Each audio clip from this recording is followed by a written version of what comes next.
Good evening, and we begin at 5 tonight with the search for a fugitive in Columbia County. Today, schools near the city of Rainier were locked down as authorities pursued 41-year-old Kevin James Reynolds. Now, Reynolds is wanted for multiple charges, including attempted murder. He is considered armed and dangerous.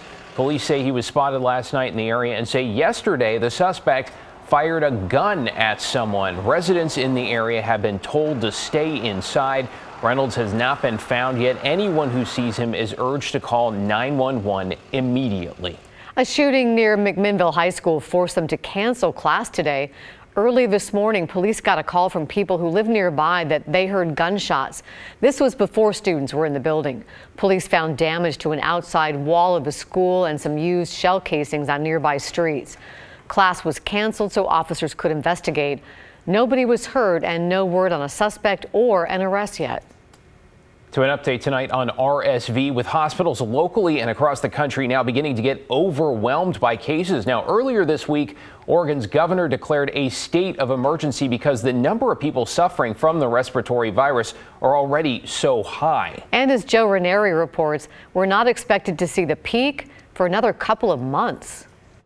The last couple of years have not been easy for doctors and nurses. Our health system is really struggling. It has been. And that struggle is expected to continue through this fall and winter. There are three things straining hospitals right now: the flu, COVID, and RSV. So what we're seeing is a huge influx of patients with not only RSV, but also other respiratory illnesses as well. The executive order lets hospitals bring in volunteer nurses and doctors to help with care. RSV spreads by coughing and sneezing and looks like the common cold, but difficulty breathing can get very serious in babies, kids, and older adults. Legacy Randall Children's Hospital is 100% full right now, and nurses are pulling extra shifts just to keep up. We're used to seeing that, particularly in Oregon, usually in January and February. And so we have historically seen numbers like this in the past before the pandemic. What's different about this year is that we're seeing it earlier than normal. Some area hospitals are being forced to tell patients they can't do certain surgeries. With this influx of RSV in particular, they're having to cancel electives, which we've seen throughout the pandemic is these kind of starts and stops. Matt Calzia, who's the director of nursing practices and professional development with Oregon Nurses Association, says hospitals haven't even seen the height of cases. They don't expect to see the peak for another 2 months, if not longer. Calzia wants people to remember to be safe during this cold and flu season, especially as we head into the holiday season. Stay home when you're sick, wear a mask when you're in public if you can. You know, the holidays are coming up. Joe Ranieri, KGW News. Well, to a troubling trend out of Clark County tonight, where deputies say they are seeing an alarming number of drivers refusing to pull over for traffic stops. Mike Benner is in the newsroom. Mike, any idea why drivers aren't obeying the law here? You know, David, there's no clear-cut explanation for the hundreds of cases of drivers refusing to stop. Some drivers might simply be scared. Some might be wanted for something else, so they're trying to avoid being caught. And others may think they'll get away with it because of the Washington law that puts restrictions on police pursuits. Regardless, deputies tell us they've seen an uptick in the number of drivers fleeing, the most recent case happening just last night.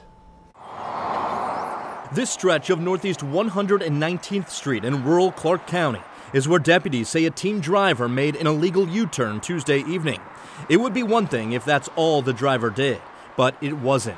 Law enforcement says the driver then spun his tires, all of it playing out right in front of a fully marked Clark County Sheriff's Office patrol car. We're told that deputy followed the driver onto Northeast 87th Avenue. They essentially try to stop a car. He takes off at a high speed, reaching speeds of excess 100 miles an hour, going through some residential neighborhoods. So our guys disengaged, but then they later found the car and were able to take this person into custody. Sergeant Chris Skidmore says what happened Tuesday is happening far too often. So much so, the sheriff's office started tracking vehicle pursuits in late March. And since then, more than 360 drivers have fled from traffic stops. That's just for the sheriff's office, too. We don't track what WSP has, but the rest of the agencies that use our Crested Dispatch Center, that number is 741 throughout the whole county. Sergeant Skidmore says what's troubling about this is that more than half of routine traffic stops typically end in a warning, maybe a citation. Fleeing, he says, makes matters so much worse. And then when you do an action like this, it turns it into a criminal arrestable offense. Not to mention, it's incredibly dangerous. Just look at what happened Tuesday night. Somebody flying through a residential neighborhood at 100 miles per hour. Even though it was late at night, people are still out walking, people are out doing stuff, and cars pulling out and merging aren't expecting other cars to be doing triple the speed limit through the neighborhood. Sergeant Skidmore is pleading with drivers to obey the law. If you see flashing lights in your rearview mirror, pull over and comply. If you're willing to listen, have that conversation with them, you'll be on your way shortly and with your day. If you do not comply, you might just find yourself in jail like the driver last night. He is identified as 18-year-old Ashfir Sandhu, and he was booked into the Clark County Jail for attempting to elude a police vehicle. Laurel. Thank you, Mike. We have several updates tonight on stories from around the Northwest and the world. Today, police revealed new details about the final hours of 4 University of Idaho students killed over the weekend. They say 2 of the victims were at a party on campus and the other 2 were at a bar in downtown Moscow, Idaho. They arrived home sometime after 1:45 Sunday morning. Their bodies were found in a home near campus later that day. Police believe they were stabbed with a knife. They have not found the murder weapon, and there is no suspect yet either. Based on details at the scene, we believe this was an isolated, targeted attack on our victims. We do not have a suspect at this time, and that individual is still out there. We cannot say that there's no threat to the community, and as we have stated, please stay vigilant, report any suspicious activity, and be aware of your surroundings at all times. As you heard there, police walked back their previous statement that there's no threat to the community. They also added investigators haven't found signs of a break-in at the home. The victims are Kaylee Gonzalez, Madison Mogan, Ethan Chapin, and Xana Kernodal.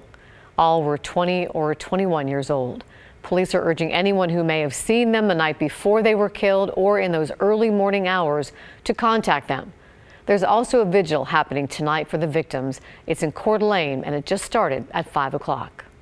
To Poland now, and an update on the missile strike that killed 2 people there. NATO says Ukraine's defense system likely fired the missile to fend off a Russian air assault. However, NATO leaders say the responsibility still ultimately lies with Moscow for attacking Ukrainian targets so close to the Polish border. The Polish president says Warsaw will not retaliate. The Ukrainian president disputed the findings and asked for the matter to be further investigated. In the midterm elections tonight, NBC News and the Associated Press are projecting Republicans will win back control of the House of Representatives. This will result in a divided Congress, with Democrats projected to control the Senate.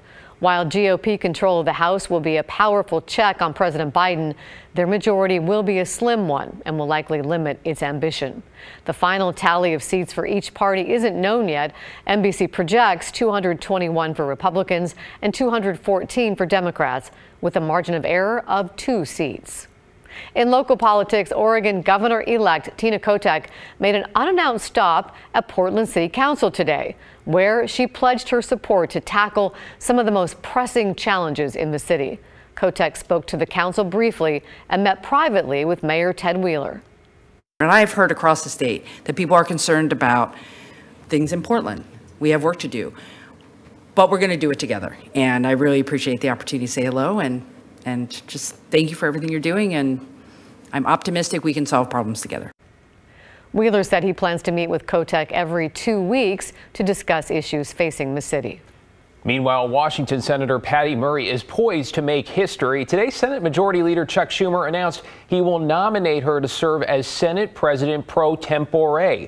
Murray would be the first woman to hold that position. It would also make her 3rd in line to succeed the president behind the vice president and the House Speaker. Murray was just reelected to her 6th term, beating Republican challenger Tiffany Smiley by about 15 points. Tonight, Portland police have a brand new podcast, one that gives people potentially life-saving guidance on how to survive an active shooter. Bryant Clerkley had the chance to interview one of the officers involved. And Bryant, there are 3 words to remember here: run, hide, fight. Yeah, David, the podcast focuses on those three things. So during an active shooter situation, run from the threat, and if you can't do that, hide. Then fighting comes after that. And here's video from active shooter training Portland police went through not too long ago.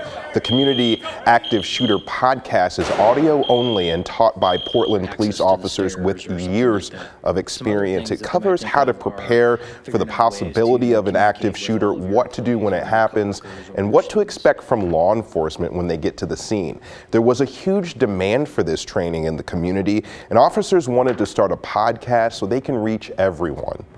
When we first get on scene, we're going to go directly to the individual that's causing harm. So that could mean that initially we have to move past folks that are injured, which is also going to be tough to do, but we recognize if we don't get to and deal with the threat immediately, there's that potential for additional victims. That's what we want to stop.